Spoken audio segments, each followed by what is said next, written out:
Hello, मैं Amit Kumar channel TSR में आपका बहुत बहुत स्वागत करता हूं। आज के वीडियो में हम जानेंगे कि शहरी निकाय यानी नगर निकाय की क्या व्यवस्था है।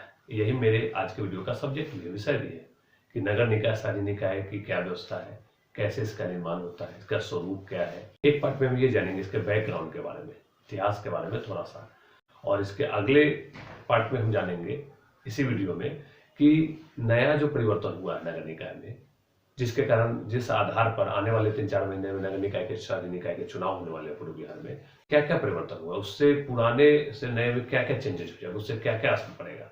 यानी इस वीडियो में हम नगर निकाय के टोटल पास्ट और प्रेजेंट दोनों चीजों को हम जानेंगे इस वीडियो में। तो सबसे पहले इस वीडियो की शुरुआत में मैं आपको बता दूं कि बिहार में आधुनिक तौर पर जो नगर निकाय है, इनकी स्थापना की शुरुआत अगर माने तो ये भारत सरकार का 1992 ईस्वी का 1992 ईस्वी का जो 74वां संविधान संशोधन है, 74वां जो संविधान संशोधन है कब 1992 का, जो 93 के आसपास लागू हुआ, उसके तहत ही नगर निकायों की स्थापना की गई। उसके तहत ही नगर निकायों की स्थापना की गई कहाँ, कई राज्यों में, और बिहार में भी उसी के तहत नगर निकायों की स्थापना की गई। और बिहार नगर पालिका अधिनियम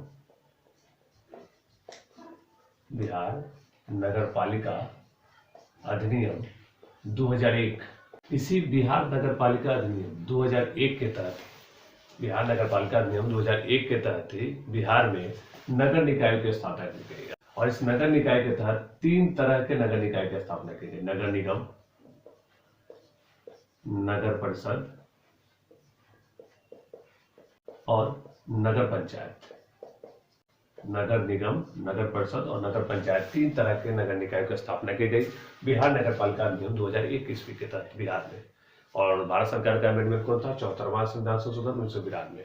और ये तो आप भी जानते हैं 74वां संविधान संशोधन के साथ ही 73वां संविधान संशोधन भी हुआ था। और इसके तहत ये नगर निकाय से संबंधित था, जबकि 73वां जो था वो ग्राम पंचायत से संबंधित था। और इसी के तहत ग्राम पंचायत में भी आप लोग पहले जानते हैं, मैं पहले भी पिछले वाले वीडियो में बता चुका हूँ, ग्राम पंचायत भी त्रिस्तरीय बनाया गया था बलवंत राय मेहता समिति की सिफारिश पर। यानी पंचायत, प्रखंड और जिला स्तर पर ग्राम पंचायत का, वो किस 73वां संविधान संशोधन। और ये इसका भी डेट वही है 1992 ईस्वी। और उसी वर्ष 74वां भी आया, ये नगर क्षेत्रों के लिए, ये ग्रामीण क्षेत्रों के लिए। अब बात करें नगर निगम का, तो जिस समय स्थापना किया उस हिसाब से नगर निगमों की संख्या अभी तक, नया जो कानून है अभी बदलाव हुआ है उसको छोड़ दे तो इससे पहले तक इसमें 12 नगर निगम थे टोटल बिहार में। नगर परिषद टोटल 49 थे और नगर पंचायत की संख्या टोटल 80 थी। इस तरह बात करें तो टोटल अगर बात करें तो 141, ठीक है, 141 टोटल नगर निकाय का चुनाव होता था या नगर निकाय थे।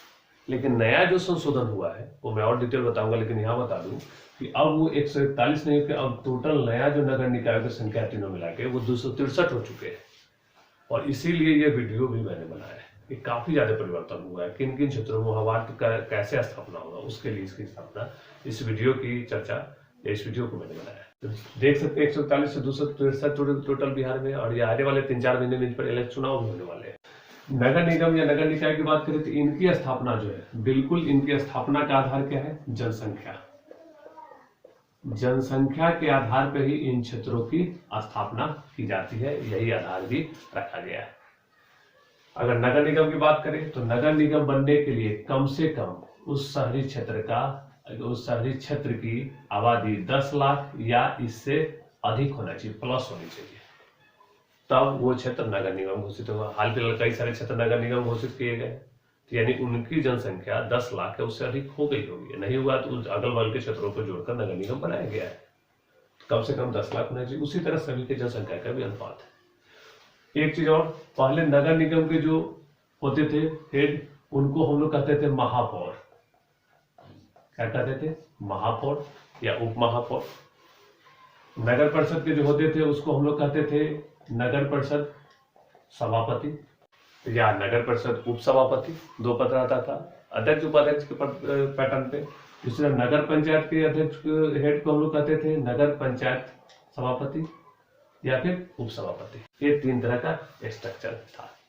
नगर निगम की बात करें तो नगर निगम भी एक अस्थायी समिति होती है, नगर परिषद भी एक अस्थायी समिति है और नगर पंचायत भी एक अस्थायी।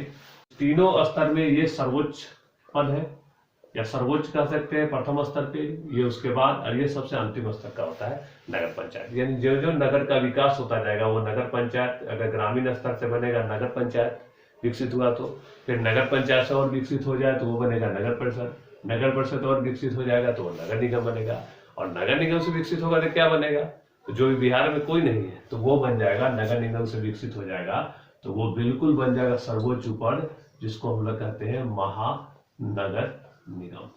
क्या कहते हैं? महानगर निगम। जो बिहार में अभी महानगर निगम नहीं है, जैसे मुंबई महानगर निगम है, दिल्ली महानगर निगम है, तो उसकी क्षमता अभी बिहार में किसी शहर में वैसी नहीं हुई। इन नगर निकायों का जो जिम्मेवारी है वो बिहार सरकार का नगर विकास एवं आवास विभाग जो है वो इनके सभी नगर निकायों के कार्य क्रियाकलापों का मॉनिटरिंग करती है, नगर विकास एवं आवास विभाग। के बाद और एक यह है कि नगर निगम जो है, अगर कोई नगर निगम है तो उसमें कम से कम 67 वार्ड, 67 वार्ड, कोई अगर नगर निगम है तो उसमें कम से कम 67 वार्ड तो होने ही चाहिए, और अधिक से अधिक 75 वार्ड से अधिक नहीं हो सकते। एक नगर निगम में कम से कम 67 वार्ड और अधिक से अधिक 75 वार्ड होने चाहिए। जैसे पटना नगर निगम को ले लीजिए तो उसमें लगभग 75 वार्ड है। इसके अलावा बिहार में जितने भी नगर निगम है उसमें सबसे पहला या सबसे पुराना नगर निगम पटना नगर निगम ही है। 1952 में इसकी स्थापना हुई थी। ये बिहार के नगर निकाय का बेसिक्स है, बिहार के नगर निकाय का पास्ट है, जिसको काफी संक्षिप्त में मैंने बताया ताकि एक बेसिक आपके दिमाग में सेटअप हो सके। और एक बात और बताता हूँ, अब जो परिवर्तन हुआ है तो क्या हुआ है, मैंने आपको बताया कि 141 से बढ़कर नगर निकायों की संख्या 263 हो गई है। अभी हाल फिलहाल बिहार नगर पालिका संशोधन अधिनियम 2022, अभी हाल फिलहाल बिहार नगर पालिका संशोधन अधिनियम 2022 लागू किया गया। इसके तहत ही 141 से बढ़कर नगर निकाय की संख्या 263 हो गई, और इसके अंतर्गत कई सारे परिवर्तन भी किए गए। इन तरह के नगर निकाय का चुनाव होना है। एक है नगर निगम, नगर परिषद और फिर है नगर पंचायत। परिवर्तन क्या हुआ है, इसके तहत जो है नगर निगम में जो हम लोग क्या पढ़े थे अभी कि इसके पद को महापौर कहते थे, महापौर उप महापौर, इसको कहते थे सभापति और उप सभापति, इसके अध्यक्ष को भी सभापति और उप सभापति। अब जो है नगर निगम के जो हेड होंगे उसको हम लोग मेयर बोलेंगे, पहले भी बोलते थे, ऐसा नहीं कि नया है, पहले भी बोलते थे, और मेयर और डिप्टी मेयर के नाम से जानेंगे। क्या जानेंगे? मेयर और डिप्टी मेयर। इसके अलावा सभापति की जगह इसको कहेंगे वार्ड मुख्य पार्षद और वार्ड उप मुख्य पार्षद, ठीक है। और सेम नगर पंचायत में भी इसी नाम से जानेंगे, वार्ड मुख्य पार्षद और वार्ड उप मुख्य पार्षद। और सबसे बड़ा परिवर्तन क्या हुआ है? सबसे बड़ा परिवर्तन हुआ है कि अब जो ये महापौर और सभापति उप सभापति का ये जो चुनाव होता था, इसको वार्ड पार्षद अपने बहुमत के आधार पर चुनते थे। वार्ड पार्षद जीते, वार्ड पार्षद आपस में वोटिंग करके बहुमत के आधार पर चुनते थे, लेकिन उस सिस्टम को इस संशोधन के तहत समाप्त कर दिया गया। अब जो है वार्ड पार्षद का इलेक्शन तो होगा ही होगा, साथ ही मेयर और डिप्टी मेयर का भी जनता के द्वारा चुनाव होगा। इन सभी का भी जनता चुनाव करेगी, जनता वोट करेगी, न कि वार्ड पार्षद अपने बहुमत से चुनेंगे। यानी वार्ड पार्षद का भी चुनाव कैंडिडेट खड़े होंगे और मेयर के भी कैंडिडेट खड़े होंगे और दोनों को जनता वोटिंग करेगी। ये बिल्कुल फंडा हो गया ग्राम पंचायत की तरह। जिस तरह ग्राम पंचायत में है कि पूरे पंचायत का एक हेड का होता है, जैसे मुखिया या प्रधान कहते हैं, जिसको उसको भी जनता वोट करके चुनती है और वार्ड मेंबर को भी चुनती है, वैसा ही नगर निकायों में भी लागू किया गया है। ये सबसे बड़ा परिवर्तन हुआ है और बिहार के लिए ये नया परिवर्तन है। लेकिन अन्य राज्यों की बात करें, जैसे झारखंड है, दक्षिण भारत के कई राज्य हैं, उनमें ये सिस्टम बहुत पहले से चलता आया है कि डायरेक्ट जनता ही अध्यक्ष, उपाध्यक्ष या पार्षद, मुख्य पार्षद, मेयर, डिप्टी मेयर का चुनाव करती थी। ये सबसे बड़ा एक परिवर्तन है। ये परिवर्तन लगभग एक लंबे अंतराल के बाद हुआ है। लगभग 2007 में जो नगर निकाय में संशोधन किया जाए, कितने 2007 में, उसके बाद सीधे संशोधन हुआ है 2022 में, यानी एक 15 वर्ष के अंतराल के बाद नगर पालिका का जो कानून है उसमें संशोधन किया गया है। और अभी आपको पता है कि विधानसभा का सत्र नहीं चल रहा है, विधानसभा का सत्र मार्च में चलेगा। इसीलिए राजभवन से इसका अध्यादेश निकाला गया है, राजभवन द्वारा इसका अध्यादेश निकाला गया है। क्योंकि अभी क्या है, सदन बंद है, सदन मार्च में होगा, और चूंकि इलेक्शन अप्रैल मई के आसपास उसके आसपास होना है, इसलिए ये कानून लाया गया। और उनको पता है कि जब सदन नहीं चलता रहता है तो केंद्र में राष्ट्रपति को और राज्य में राज्यपाल को यह पावर है कि वो अध्यादेश निकालकर किसी कानून को लागू कर सकते हैं। उसी के तहत यह अध्यादेश लाया गया जिसमें ये सारे संशोधन किए गए। और चेंजेस की बात करें तो चेंजेस में कर सकते हैं कि मेयर और डिप्टी मेयर का जो चुनाव होता था उसमें वार्ड पार्षद की भूमिका समाप्त हो गई है। ये डायरेक्ट जो भी मैंने चर्चा की, एक चेंजेस है।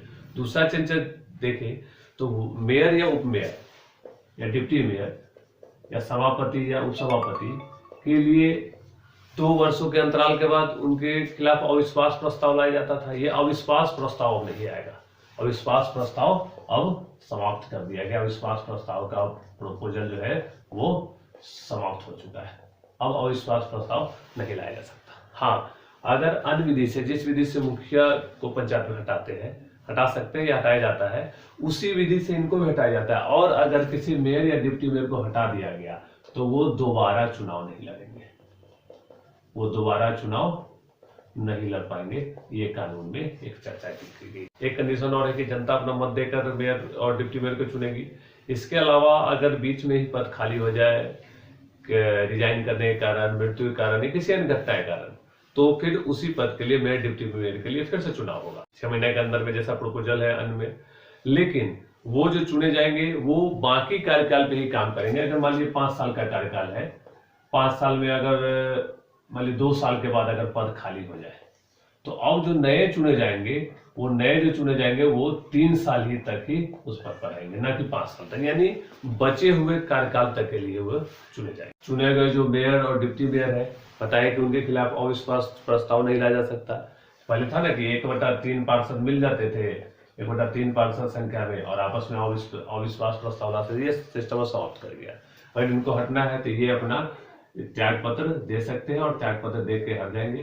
त्याग पत्र देने के 7 दिनों तक इनके पास मौका रहेगा कि उस त्याग पत्र को वापस ले लें और अपने पद पर आ जाए। अगर 7 दिनों में इन्होंने वापस नहीं लिया तो इन्हें पद से मुक्त माना जाएगा। इसके अलावा कोई भ्रष्टाचार का आरोप या किसी तरह का कोई आरोप लगता है तो भी इनको पद से हटाए। इसके अलावा है कि बिना समुचित कारण के लगातार 3 बैठकों से डिप्टी या मेयर या डिप्टी मेयर लगातार अगर 3 बैठकों से बिना समुचित कारण बताए गायब रहते हैं तो उनको भी अपने पद से हटाने का प्रोविजन इस कानून के तहत रखा गया है। एक महत्वपूर्ण चीज और है कि अगर कोई मेयर या डिप्टी मेयर है, किसी आपराधिक मुकदमे में अगर उस पर केस होता है और वो 6 माह कम से कम या उससे अधिक समय से अगर फरार है तो उस पर शोकॉज या नोटिस जारी करके उसको अपने सफाई का मौका देते हुए उसको अपने पद से हटाया जा सकता है, अगर उचित वो अपना पक्ष नहीं रख पाता। तो कितने 6 माह या उससे ज्यादा के अगर अभियुक्त है, फरार है, तो अपने कार्य के कारण मानसिक रूप से या शारीरिक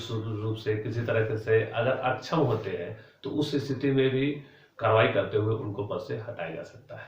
या इस तरह हमने देखा कि क्या क्या नए परिवर्तन, काफी ज्यादा परिवर्तन हुए हैं और इसी परिवर्तन के आधार पर ही आने वाले समय में 2 ही 4 महीने में नगर निकाय, स्थानीय निकाय का चुनाव होना है बिहार में। आज की वीडियो को मैं यही समाप्त करूंगा, फिर मिलेंगे अगले वीडियो में। तब तक के लिए बहुत बहुत धन्यवाद।